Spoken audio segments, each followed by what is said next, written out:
जय हिंद दोस्तों। Anil sir IT channel आपसे बहुत बहुत स्वागत है।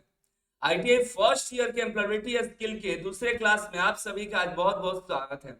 निमी द्वारा जारी एम्प्लॉयबिलिटी स्किल फर्स्ट ईयर के नए क्वेश्चन बैंक को सॉल्व करा रहे हैं दोस्तों, जिसका आज दूसरा दिन है। इसके पहले हमने पहला और दूसरा चैप्टर एक ही वीडियो में कंप्लीट कर लिया हुआ है, इंट्रोडक्शन टू एम्प्लॉयबिलिटी स्किल, और दूसरा जो है सिटीजनशिप। दोनों में 15-15 क्वेश्चन थे, एक दिन हम लोग कंप्लीट कर लिए हुए हैं। आज दूसरा दिन है जिसमें हम डिस्कस करने वाले हैं becoming a professional in 21 century. और इसका जो टेस्ट सीरीज है, आप Anil sir IT Google app Play Store पे जाइएगा, अनिल सर आईटी डाउनलोड करिएगा, जिसमें आपको जो है कि टेस्ट सीरीज मिलेगा और टेस्ट दीजिएगा। टेस्ट देना इसलिए इंपॉर्टेंट है दोस्तों क्योंकि ये प्रैक्टिस है। अगर आप एग्जाम के पहले प्रैक्टिस कर लेते हैं तो यकीन मानिए आपका एग्जाम जो है एकदम 100/100 आप करके लाइएगा। मतलब 25 क्वेश्चन है, 25 में 25 क्वेश्चन करके आइएगा, क्योंकि आप पहले से उस क्वेश्चन को देख रहेंगे। क्वेश्चन में 4 ऑप्शन रहेंगे, चारों में क्या सही चूज करना है पहले प्रैक्टिस देख करके, पहले चूज करके देखिएगा तो पता चल जाएगा कि नहीं ये सही है। जब दूसरी बार एग्जाम में बैठिएगा तो पता चलेगा अरे ये तो हमने इसके पहले ये किया था, तो इस बार ये सही होगा।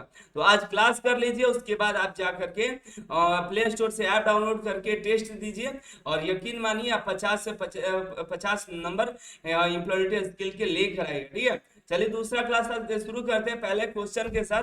और पहला जो क्लासेस के पहले जो हमने किया था उसको जरूर कर लीजिएगा। और आपसे रिक्वेस्ट है सभी दोस्तों को जरूर शेयर करिएगा, सभी को बताइएगा कि क्लासेस शुरू हैं, वो जाकर के क्लासेस ज्वाइन कर ले, एग्जाम की तैयारी करें।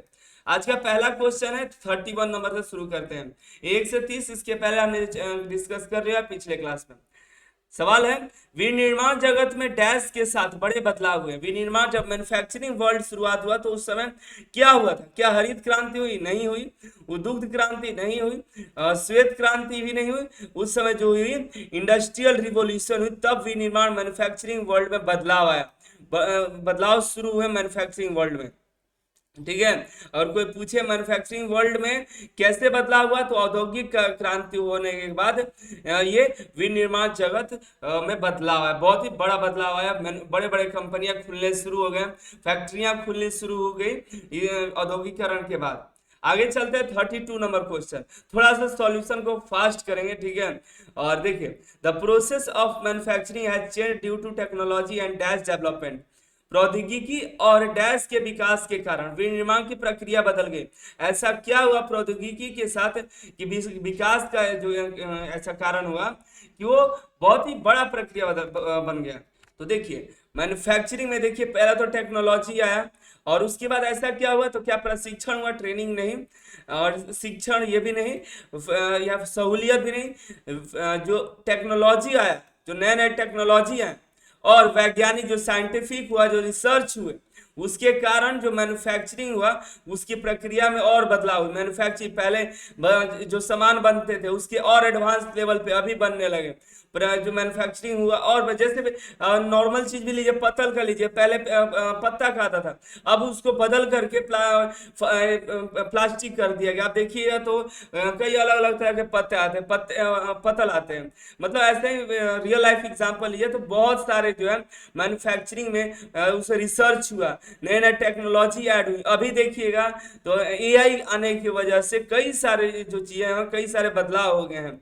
अब पेंटिंग बनाने की जरूरत नहीं है, फोटो क्लिक करने की जरूरत नहीं है, फ्यूचरिस्टिक पिक्चर अभी आज 1 सेकेंड में ऑटोमेटिक जनरेट हो जा रहे है कि नहीं? ऐसे अभी नए नए जो टेक्नोलॉजी है और जो साइंटिस्ट रिसर्च हो रहे हैं, जिसके कारण बदलाव हो रहा है।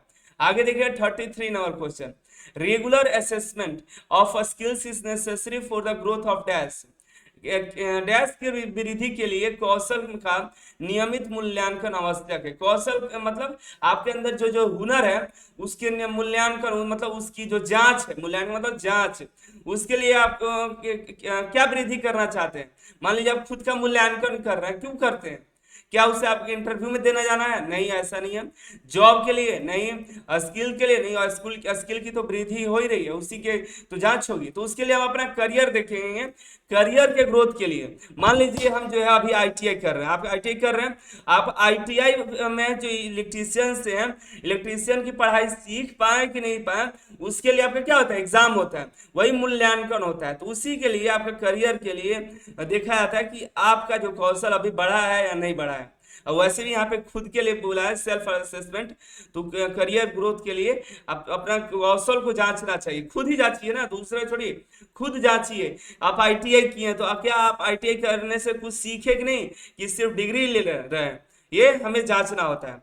तो इससे क्या होता है कि अगर हम इसको जांचते हैं तो हमारा जो करियर है वो सुधार करते हैं, तो हमारा करियर ग्रोथ करता है। आगे देखिए 34 नंबर, नीतू के पास कहानी कहने का उत्कृष्ट कौशल है। उसके बाद बहुत ही बढ़िया कौशल है, एक्सीलेंट स्टोरी टेलिंग स्किल्स है। किस प्रकार की बुद्धिमत्ता है, ये किस प्रकार का इंटेलिजेंस है? क्या है पिक्चर स्मार्ट है? नहीं। क्या वो बॉडी स्मार्ट है? नहीं। क्या वो वर्ड स्मार्ट है? नहीं। तो क्या लॉजिक स्मार्ट है? कहानी क्या होता है, कहानी बनाया जाता है, जो कभी ऐसी बहुत सी ऐसी घट कहानियां होती है जो कभी घटी नहीं है, लेकिन उसमें अलग अलग लॉजिक लगा करके कहानी सुनाई जाती है। जैसे पुराने जो दादा दादी होते थे, उनके पास छोटे बच्चे जाते तो उनको दादी कहानी सुनाती थी। अब तो ये कल्चर ही लगता है समाप्त हो जाए कुछ समय में, एक और जनरेशन है उसके बाद ये तो खत्म ही हो जाना जाता है मुझे, है कि नहीं? तो पहले जो दादी जो है इस कौशल के उनके पास होता था, नया नया कहानी जो कि कभी ऐसा हुआ भी नहीं और खुद बना करके ऐसा कहानी कहते थे। तो वो क्या है, एक लॉजिक स्मार्ट है उनके, उसके बाद लॉजिक है, लॉजिक सोच सोच कर कहानी बोलती है। आगे देखिए 35 नंबर, स्वराज इंटरनेशनल आधारित या डेटा यहाँ पे स्वराज जो है इंटरनेट आधारित या डेटा एंट्री नौकरियों की तलाश में किस तरह की है? एक स्वराज नाम का लड़का है जो इंटरनेट आधारित काम या डेटा एंट्री की नौकरी तलाश कर रहा है, जिसके लिए सबसे महत्वपूर्ण कौशल क्या है? क्या आपको मालूम है डेटा एंट्री क्या होता है? डेटा एंट्री में हम देखते हैं कि हमको डेटा, जैसे कि आपको चार्ट शीट मिल गया, मान लीजिए स्कूल का एक डेटा मिल गया, जैसे कि स्कूल में सरकारी स्कूल में आता है पोशाक के लिए पैसा देना होता है बच्चों को, तो उसका पहले लिस्ट बनाकर भेजना होता है। तो स्कूल से आ गया आपके पास कि ये सभी बच्चों का लिस्ट है, 1000 बच्चों का लिस्ट है, इसको एक्सेल में बना करके भेजना है, एक सीडी कैसेट बना करके। तो उस पेपर को आप एक्सेल में उतारिएगा, एक्सेल में डेटा बनाइएगा, तो डेटा एंट्री होता है। डेटा एंट्री करेंगे एक्सेल में, तो उसकी नौकरी तलाश रहा है। या इंटरनेट आधारित, जैसे कि फॉर्म भरना या इंटरनेट संबंधी जो काम करना घर से बैठे, या लेटर टाइपिंग करना या किताब लिखना, ये सब जो है डेटा एंट्री ये काम है। इसकी नौकरी खोजा तो उसके लिए क्या जानकारी चाहिए? तो सबसे पहले क्या उसके पास उद्यमिता का कौशल होना चाहिए, एंटरप्रेन्योरशिप स्किल्स? नहीं। क्या ब्यूटिशियन स्किल्स उसको चाहिए? नहीं। वुड कटिंग स्किल्स चाहिए? नहीं। तो उसको क्या चाहिए? बेसिक कंप्यूटर स्किल्स, उसको कंप्यूटर चलाना आना चाहिए, कीबोर्ड माउस की जानकारी हो, उसको MS Word Excel PowerPoint की जानकारी हो, ये सब रहेगा तो वो अपना डेटा एंट्री की जो नौकरी है थोड़ा थोड़ा कर लेगा, धीरे धीरे सीखते जाएगा। अगला क्वेश्चन है 36, निम्नलिखित में से कौन सा किसी के व्यक्तित्व का हिस्सा नहीं है? सवाल है व्यक्तित्व का हिस्सा, पर्सनालिटी का हिस्सा नहीं है। ताकत, स्ट्रेंथ, मान्यताएं, त्वचा के रंग, इनमें ऐसा क्या है जो व्यक्ति की पर्सनालिटी से नहीं है? कमजोरियां क्या लोगों के अंदर होती है? क्या ताकत किसी व्यक्ति के अंदर होता है कि उसकी ताकत है कि नहीं? ये ताकत होती है, सबके अंदर होती है। वीकनेस किसी न किसी की कोई ना कोई कमजोरी होती है। मान्यताएं, भरोसा अंदर किसी के प्रति या कि भगवान के प्रति किसी के प्रति बिलीव्स होता है, मान्यताएं हैं, मानते हैं किसी को, तो ये हमारे अंदर होता है, पर्सनालिटी के अंदर होता है। भगवान है, उनके सामने कोई भी मंदिर आया तो सामने झुक जाते हैं, ये हमारी क्या है? मान्यताएं हैं, हमारा भरोसा है। लेकिन स्किन का कलर, त्वचा का रंग हमारे पर्सनालिटी का जो है ये हमारा रिलेटेड नहीं है, ठीक है। ये हमारे ऊपर दिखाया था, हमारे अंदर की बात नहीं, ये सब हमारे अंदर की बात है, पर्सनालिटी व्यक्तित्व के बारे में अंदर की चीज है। लेकिन स्किन का कलर जो है हमारे ऊपर से बस बनावट है एक तरह का। आगे चले 37, things that one is good at doing are, जिन चीजों को करने में व्यक्ति अच्छा होता है वो क्या होता है? जैसे कि आप देखिए, आपके पास आपको काम बहुत आता है, लेकिन आप एक ऐसे काम जो आपको बहुत अच्छा लगता है, बहुत अच्छा करते हैं, बहुत जैसे एक टीचर होता है, पढ़ा तो सब चीज है, जो आप पढ़ रहे हैं वो सब पढ़ता है, लेकिन आगे चलकर एक ही विषय में जो है बहुत ही ज्यादा अच्छा लगता है उसको। आगे हालांकि वो भी वही पढ़ा है, अभी 5 विषय पढ़ के गए, लेकिन पढ़ाते हैं वही एक ही विषय, वो ऐसा क्या कहते हैं उसको? क्या उनको चिंताएं हैं, कंसर्न्स है? क्या उनको इंटरेस्ट है? क्या एबिलिटी है या पैशन है? उनमें क्या है? तो उनकी क्षमताएं हैं, क्या है? उनकी क्या है? क्षमताएं हैं। रुचि है कि नहीं है? तो उसकी एबिलिटी है, उस व्यक्ति की जो है एबिलिटी है, जो काम है उसमें बहुत बहुत ही बढ़िया से कर सकता है।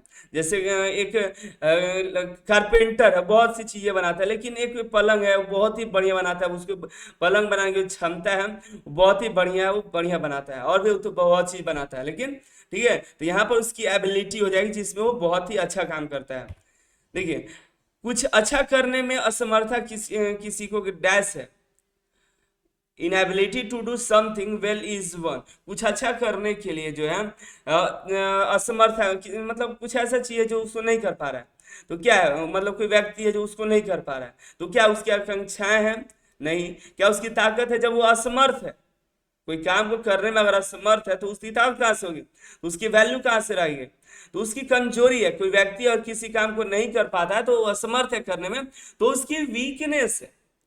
एक स्ट्रेंथ होता है जो ताकत बोलते हैं, जो कोई भी काम को कर सकता है, और एक कमजोरी होता है जो किसी काम को करने में उसको दिक्कतें होती है, वो वीकनेस होता है। अगला है 39 नंबर। Meena likes to learn music in her free time. उसको जब भी खाली समय मिलता है, मीना को खाली समय में संगीत सीखना पसंद करती है। यह उसे सुधारने के लिए डैश में से एक है। वो क्या है? अगर मीना को खाली समय संगीत सीखना पसंद है तो क्या है? क्या वो लॉजिक लगाती है? नहीं। लॉजिक तो कहानी कहने में है। क्या वो वैल्यू बढ़ाने देती है? नहीं। वीकनेस, कमजोरी नहीं, कमजोरी तो नहीं है, सीख रही है, वो पसंद है उसको गाना सीखना, गाना तो वो क्या कर रही है, वो उसका इंटरेस्ट है, उसको गाना गाने बजाने में क्या है, गाने गाने में उसको इंटरेस्ट है, जिसको उसे सुधारने के लिए इंटरेस्ट अपनी रुचि में से एक है उसकी। जैसे लोगों के अंदर कई सारी रुचि होती है, कंप्यूटर सीख लें, कोई गाड़ी चलाना सीखता है तो उसका इंटरेस्ट है, खाली जब समय मिला तो क्या करता है, वो अपना जो भी उसको इंटरेस्ट चीज है वो उसको करता है। जैसे लोगों को गेम खेलना पसंद है, जब भी खाली मिलता है वो उसको गेम खेलने लगते हैं। जब भी कोई व्यक्ति है कहानी किताब पढ़ना चाहता है, जब भी टाइम मिलता है 10 मिनट, वो किताब लेकर बैठ जाता है, बैग में रखे रहते हैं, इस तरह से होता है। आगे देखिए 40 number question. Biju is not an Excel, not good at Excel. Biju जो है एमएस एक्सल में अच्छा नहीं है। किसमें अच्छा नहीं है? एमएस एक्सल में। अपनी कड़ी मेहनत से वह कमजोरियों पर काबू पाना है उसको। जो कमजोरी है उसकी कमजोरी होगी, नहीं आता, अभी हमने डिस्कस किया, जो चीज नहीं आता है वो क्या है, उसकी कमजोरी है। क्या है? कमजोरी है। तो कमजोरी को क्या करना है, उसको हटाना है, मेहनत करके चाहता है कि उसको कमजोरी को दूर कर लें, तो उसे डैश में बदलना सीखते हैं। वो क्या करना चाहता है, तो क्या करना चाहता है हम, तो अपने जो कमजोरी है, हमने अभी आपको बताया, एक वीकनेस होता है, वीकनेस को का अपोजिट क्या होता है, स्ट्रेंथ होता है। तो हम जो कमजोरी है उसको दूर करके क्या करना चाहता है, स्ट्रेंथ लाना चाहता है। उसकी क्या हो जाएगी, कमजोरी उसकी ताकत हो जाएगी। ठीक है, तो आगे हम चले, ज्यादा डिस्कस नहीं करेंगे, जो जरूरी है वो डिस्कस कर लेते हैं। जिस तरह से हम अपने बाहरी वातावरण के साथ बातचीत करते हैं, प्रबंध करते हैं और उससे निपटते हैं, उसे डैश कौशल के रूप में जाना जाता है। जो हमारा बाहरी वातावरण है, तो उससे हम उसके साथ बातचीत करते रहते हैं, उसको मैनेज करते हैं, निपटते हैं, तो उसको हमारा व्यवहार बोलते हैं। क्या बोलते हैं? वो हमारा बिहेवियरल होता है, व्यवहार होता है। टेक्निकल नहीं है, म्यूजिकल नहीं है, टीचिंग नहीं है। जो हमारे बाहरी वातावरण से उसके साथ रहते हैं, जैसा व्यवहार करते हैं, वो हमारा व्यवहार ही है। अगला है डैश व्यवहार कौशलों में से एक है जो कार्य को कुशलता पूर्वक व्यवस्थित करने और उसको समय पर पूरा करने के लिए आवश्यक है। तो ऐसा क्या है? तो यहाँ पर देखिए सवाल पूछा जा रहा है समय। यहाँ पे है कि व्यवहार कौशल ऐसा क्या है, one of the behavioural skills, ऐसा हमारा व्यवहारिक कौशल कौन सा है जो हम कोई भी काम को समय पर पूरा करते हैं। तो चित्रकारी तो नहीं है, कुकिंग भी नहीं है, हमारा क्या है, टाइम मैनेजमेंट है। वो हमारा बिहेवियरल स्किल्स जो है वो हमें टाइम मैनेजमेंट के बारे में बताता है। वो हमारा जो स्किल्स हमारे अंदर होता है।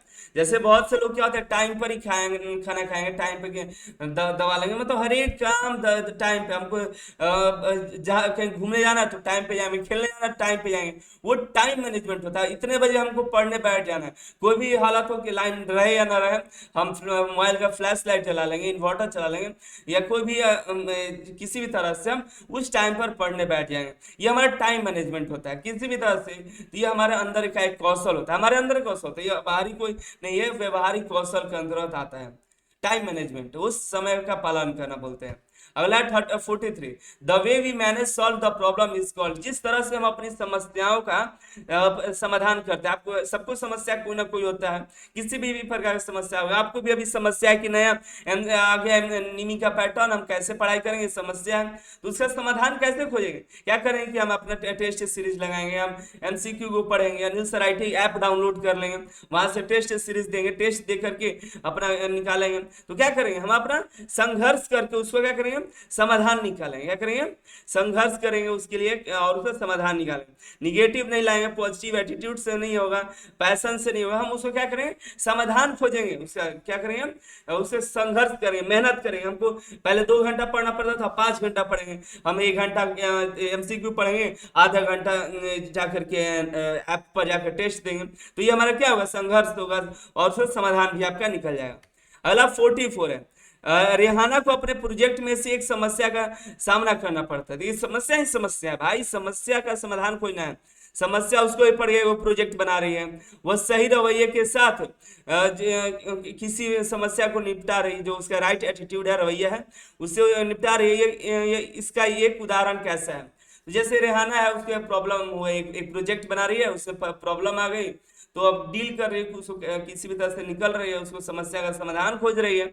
तो उसको क्या, यहाँ पर देखिए राइट एटीट्यूड, इसका वर्ड निकालना है राइट एटीट्यूड के साथ।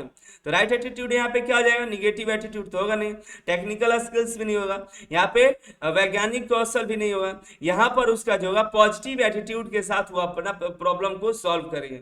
हमारे पास कोई भी समस्या को सॉल्व करने के लिए कई तरह के स्किल्स होते हैं, कई तरह के हमारे अंदर हुनर होता है, उसमें से हर एक समय समय पे अलग अलग तरह के हुनर को एक सही दिशा मिलती है और उससे हम अपना प्रॉब्लम को सॉल्व कर पाते हैं। जरूरी नहीं कि एक ही तरह से हमेशा, कोई ऐसा समय आया, कोई समस्या को ठीक करने के लिए गुस्सा हो गए, कभी मारामारी करना पड़ा उस समस्या को सॉल्व करने के लिए, तो कभी शांति से भी हो गया, तो कभी बातचीत से भी हो गया, तो इससे हमेशा बदलते रहता है। आगे देखिए 45, अल्पन सुबह योगा करती है। अल्पन जो है नाम है, वो सुबह क्या करती है? योगा करती है। वो खुद को प्रेरित करने के लिए यूट्यूब क्लासेस फॉलो करती है। यूट्यूब पर मोटिवेशन के लिए यूट्यूब पे देखती है वीडियोस। यह डैश का एक उदाहरण है। किस तरह का उदाहरण है? तो खुद को क्या करते हैं? खुद को उसको चाहिए कि मोटिवेट चाहिए, तो मोटिवेशन चाहिए, तो खुद का मोटिवेशन के लिए वो वीडियो देखती है, और ये एक सेल्फ मोटिवेशन बोलते हैं। क्या बोलते हैं? Self motivation. जब अभी खुद के अंदर से मोटिवेट ना होना, जैसे कि मोटिवेशन कई प्रकार का होता है, उनमें से ये मोटिवेशन, सेल्फ मोटिवेशन वो होता है जो हमारे खुद से लगता है कि नहीं, हमको खुद से सीखना चाहिए। एक बाहरी से हमको सीखने को ये प्रेरित करता है, तुम्हें अरे तुमको समझ में नहीं आता है, पढ़ना चाहिए, परीक्षा आ गया, कोई पिताजी फोर्स करते हैं, डेली बोलते हैं अरे पढ़ लो परीक्षा, सर बोल रहे हैं पढ़ लो, टेस्ट लगा लो, पढ़, थोड़ा सा पढ़ो, तो दूसरे मोटिवेट करेंगे, अरे भाई पढ़ तो नहीं तो फेल हो जाओ परीक्षा में। लेकिन आपको खुद से लग रहा है अभी कि नहीं, हमको पढ़ना चाहिए, यूट्यूब पे जाके क्लासेस ढूंढना चाहिए, प्ले स्टोर से ऐप डाउनलोड करके टेस्ट देना चाहिए, खुद को लग रहा है मोटिवेट कर रहे हैं। आगे देखते हैं 46 number, dash is a way of thinking to solve a problem. कोई भी प्रॉब्लम को सॉल्व करना है तो कोई तो उसके लिए सोचने, देखिए किसी समस्या को हल करने के लिए सोचने का एक तरीका है। क्या तरीका है? उसको क्या बोलते हैं? तो क्या क्रिटिकल थिंकिंग है? ये यहाँ पे क्रिटिकल है, या खुद पे भरोसा है कि नहीं सब हो जाएगा, हमको पता, हम सब कर लेंगे, या नकारात्मक रवैया है, समय प्रबंधन, टाइम मैनेजमेंट है। तो किसी भी समस्या को हल तब ना होगा जब उसके बारे में सोचेंगे, बैठ के सोचेंगे कि नहीं क्या सही है, क्या गलत है, हमें क्या करना चाहिए। नहीं कि नया तो एमसीक्यू आ गया, अब छोड़िए तो परीक्षा में पास हो ही जाए किसी भी तरह, भगवान भरोसे, खुद के भरोसे, कहीं से चीट वोट मिल जाएगा या कहीं से कर लेंगे। लेकिन अगर आप बैठ कर सोचते हैं कि नहीं उसके लिए पढ़ना चाहिए, हमको पढ़ना चाहिए, टेस्ट सीरीज देना चाहिए, टेस्ट देना चाहिए, ताकि आप पहले से प्रैक्टिस कर लेना चाहिए, तभी आप उसको क्लियर कर पाएंगे। तो पहला इसमें सही है 46 का, ये जो है क्रिटिकल थिंकिंग है। आगे दो से अधिक विकल्पों के बीच चयन करना डैश प्रक्रिया के रूप में जाना जाता है। वो कौन सी प्रक्रिया है? तो देखिए यहाँ पर जो प्रक्रिया कौन सी है, क्या उत्पादन है, निर्णय लेना है, वैज्ञानिक या तकनीकी है? इसमें कौन सा है? तो ये दो से अधिक विकल्प है। जैसे कि आपको पता है जा रहे हैं एक रास्ता आया, एक सेकंड, जैसे जा रहे हैं एक रास्ता से जा रहे हैं, अब यहाँ से इधर जाना है, एक रास्ता इधर जा रहा है, आपको मालूम नहीं है कहाँ जाना है, तो आप वहाँ पे क्या करें, डिसीजन लीजिएगा। क्या करेगा कि नहीं अब हम इधर ही चाहते हैं, जहाँ जाना है उधर पहुंच जाएंगे। या आप आईटीआई कर रहे हैं, आईटीआई करने के बाद आप सोचेगा अब तो आईटीआई कंप्लीट हो गया, अब अप्रेंटिसशिप करें या नौकरी करें, प्राइवेट करें, सरकारी नौकरी करें, सीआईटीएस करें, बहुत सारे आपके पास ऑप्शन रहेंगे। तो उनमें से कोई एक डिसीजन लीजिएगा, वो डिसीजन मेकिंग होता है। और ये बहुत ही इंपॉर्टेंट है डिसीजन लेना। डिसीजन लेना भी एक हुनर होता है, सभी कोई डिसीजन नहीं, सब नहीं ले पाता है। डिसीजन लेना भी बहुत ही कला है, कि हम कहाँ कौन सा डिसीजन लें, ये सोचने में लोग काफी समय बिता देते हैं। लेकिन किसी के पास डिसीजन लेने की क्षमता होती है, फटाक से उसी समय ले लेता है। हमको क्या करना है, अप्रेंटिस, हाँ अप्रेंटिस करेंगे, जॉब करना है, ठीक है आईटीआई कर लेते हैं, उसके बाद जॉब करेंगे। लेकिन बहुत सारे उलझे रहते हैं, अप्रेंटिसशिप करें, चलो अप्रेंटिसशिप भी कर लेते हैं, सरकारी नौकरी की तैयारी भी कर लेते हैं, पहले प्राइवेट नौकरी 1 साल कर लेते हैं, फिर होते रहेगा अप्रेंटिसशिप होता है, ये वो उलझ जाते हैं। लेकिन डिसीजन जो लेते हैं, हमको करना है सरकारी नौकरी, बाकी सब साइड करते हैं, तैयारी में लग जाते हैं सरकारी नौकरी की। आगे देखते हैं 48 नंबर, निम्न में से कौन सा निर्णय लेने का हिस्सा नहीं है। निर्णय मतलब डिसीजन लेने का हिस्सा नहीं है। तो क्या समस्या को पहचानना है, तो जब तक निर्णय तभी तो लीजिए जब समस्या को पहचान पाइएगा। विकल्प उत्पन्न करें, विकल्प ऑप्शन, डिसीजन लेने के समय हमको ऑप्शन देखना पड़ता है, क्योंकि आपको पता है यहाँ पे जाना है, आगे कई रास्ते हैं, तो कौन सा ऑप्शन है, एक ऑप्शन, दो ऑप्शन, तीसरा ऑप्शन, चौथा ऑप्शन, पांचवा ऑप्शन, ये सब ऑप्शन है। निर्णय क्रियान्वित इंप्लीमेंट करिए कि अब हमको जाना है, तब यहाँ से निकलिए, कोई एक रास्ता को चूज करिए, परफॉर्म करिए, प्रदर्शन करिए। ये जो है डिसीजन का काम है, ये डिसीजन के बाद का स्टेज है। नहीं हमको जाना है सरकारी नौकरी की तैयारी करना है, तो अब ये परफॉर्म करेंगे, ये चौथा ये डिसीजन के बाद का काम है, परफॉर्मेंस। ठीक है, तो बाकी जो हमारा है डिसीजन के समय हम ये चीज देखते हैं कि हमारा पहले प्रॉब्लम पता हो, प्रॉब्लम को पता करेंगे, फिर उसके बाद ऑप्शन चूज करेंगे, ऑप्शन के बाद हम निर्णय लेंगे, तब उसके बाद परफॉर्म करेंगे। तो चौथा ऑप्शन जो है डिसीजन का पार्ट नहीं है, ये डिसीजन की आगे का स्टेप है। 49 नंबर है, मनु कोई भी निर्णय से पहले किसी समस्या के बारे में अच्छी तरह सोचता है। सोचना चाहिए भाई, बिल्कुल सोचना चाहिए। यह इसका एक उदाहरण है, क्योंकि देखिए डिसीजन फटाक से भी ले लेना, ये भी हम आपको बताएं, डिसीजन लेने बहुत ही कला है, बहुत बड़ा कला है, सबके पास ये हुनर नहीं होता है। और डिसीजन सही है या गलत है ये सोचना है, एक कला है, ये भी सोचना पड़ता है। वही पूछा जा रहा है कि निर्णय लेने के पहले किसी समस्या के बारे में अच्छी तरह से सोच लेना, क्योंकि लेने के बाद अब जो भी होगा वो अब तो हो जाएगा। तो उसमें क्या है, तो क्या है, इसका उदाहरण जो है सेल्फ मोटिवेशन है, या क्रिटिकल थिंकिंग है, या क्या है। तो यहाँ पे हम सोचने की बात कर रहे हैं, तो सोचने की बात कर रहे हैं तो क्रिटिकल थिंकिंग हमारा सही होगा, बाकी ये सब जो है गलत है। ये हमारा जो महत्वपूर्ण सोच है वो क्रिटिकल थिंकिंग है, या इससे हमको काफी सोचना पड़ेगा, लॉजिकल थिंकिंग नहीं। यहाँ पे अगला सवाल देखिए 50 number, Revathi got a job offer out of the her town. Revathi जो है, रेवती अपने शहर के बाहर नौकरी का प्रस्ताव मिलता है, नौकरी बाहर करने के मिलता है, अब जहाँ शहर में है उससे अब बाहर मिल रहा है, ठीक है। उसने फायदे और नुकसान गिनाने के बाद प्रस्ताव को स्वीकार करने का फैसला लिया। जैसे कि आप ये सोचती है कि अरे यार हम तो यहाँ पर हैं, अब यहाँ पर हम वहाँ जाएंगे फायदा होगा ही नहीं, मान ली यहाँ पे 20,000 की नौकरी कर रहे हैं, वहाँ पे गए हमको 30,000 मिल रहा है, रहने खाने में 8,000 बर्बाद हो जाएगा, खत्म हो जाएगा, तो हमारे पास बचेगा क्या, कुछ नहीं बचेगा। यहाँ पर रहेंगे तो फायदा यहीं पे, घर पर रहेंगे, यहाँ पर नजदीक की नौकरी भी है, सब चीज बचेगा, गाड़ी भी है, सब आने जाने का भी सब सब देखती है, तो उसको मिलता है कि नहीं हमको यहीं रहना चाहिए, तो उसने फैसला लेती है, उसको देखती है, तो अस्वीकार करने का फैसला लिया। ठीक है, तो यह प्रक्रिया डैश डैश प्रक्रिया पालन किया। तो क्या उसने क्या किया, निर्णय लिया, या सकारात्मक लिया, पॉजिटिव लिया, या क्या की, या युद्ध वियोजन किया, युद्ध की, या निगेटिव थॉट है, ऐसा निगेटिव आया नहीं, और स्वीकार करते हैं निगेटिव नहीं है दोस्त। तो यहाँ पे देखिए, ये भी यहाँ पे देखना है कि हमने जो डिसीजन लिया वो है कि नहीं, वो डिसीजन लिए, यहाँ पे नकारात्मक सोचे, उसने सोचा क्या सही है क्या गलत।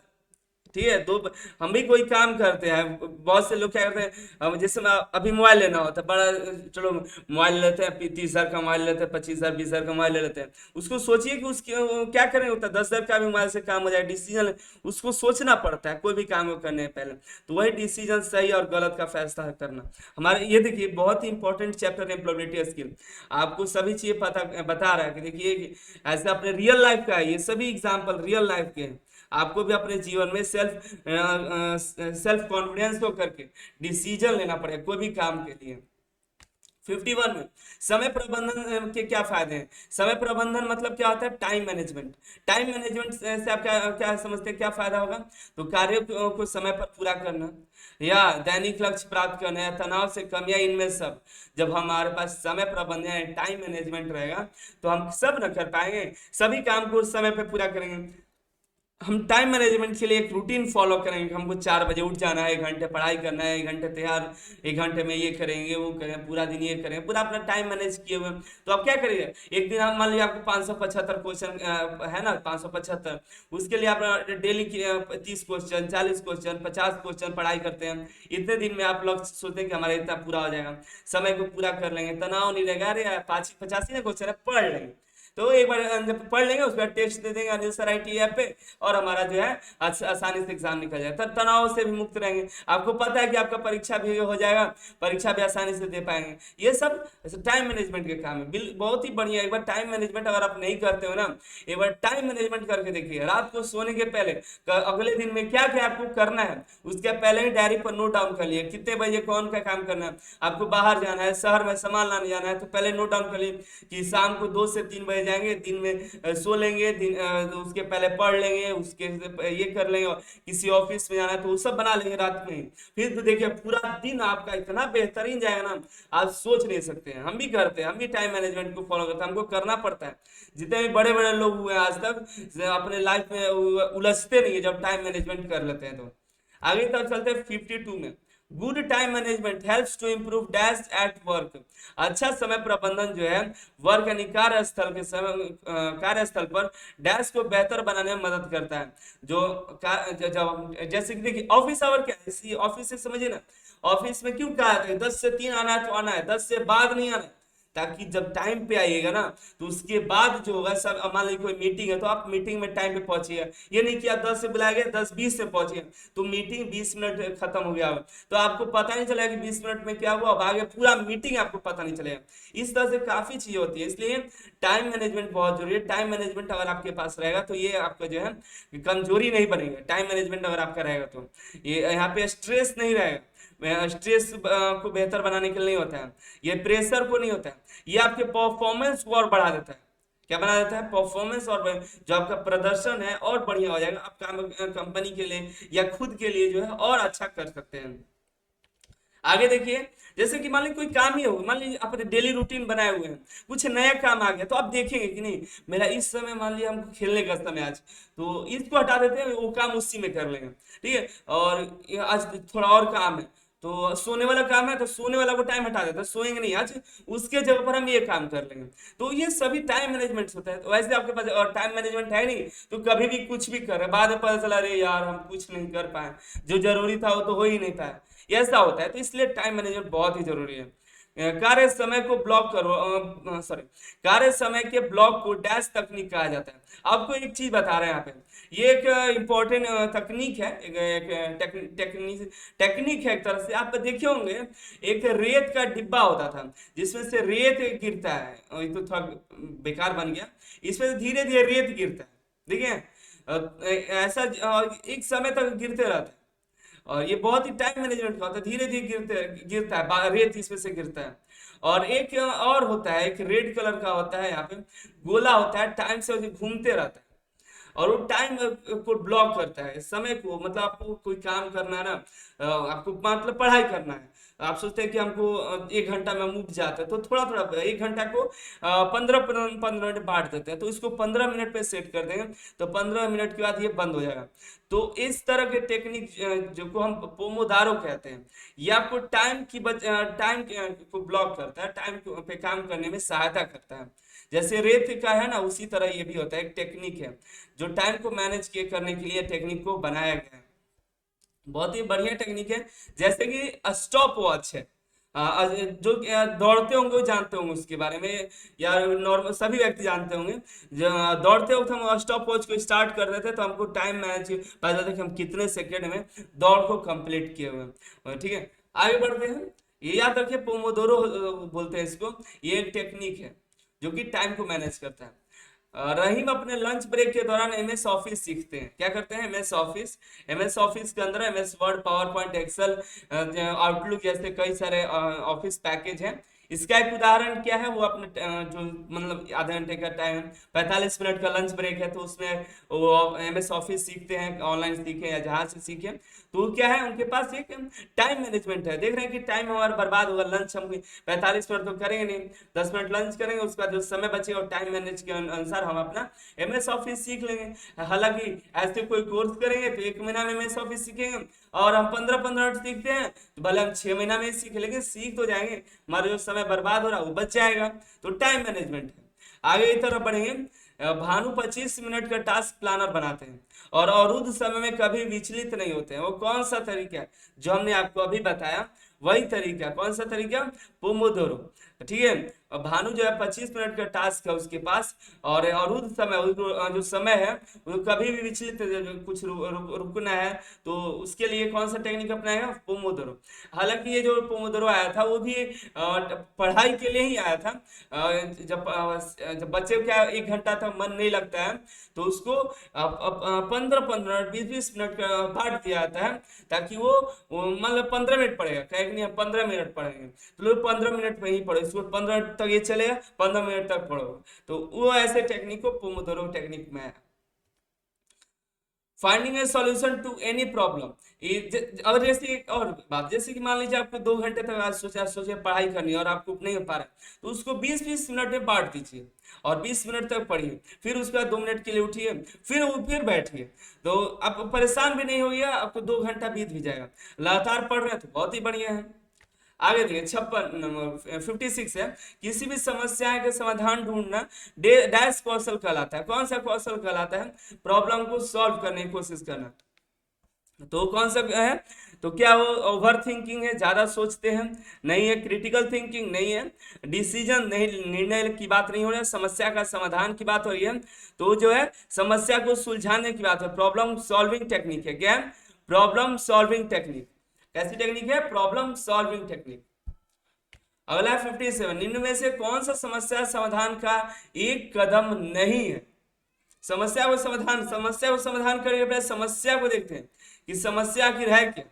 पहला स्टेज तो यही है, divide a problem into part. जो भी समस्या है, बड़ी समस्या है, तो उसको अलग अलग पार्ट में बांट देंगे। ठीक है।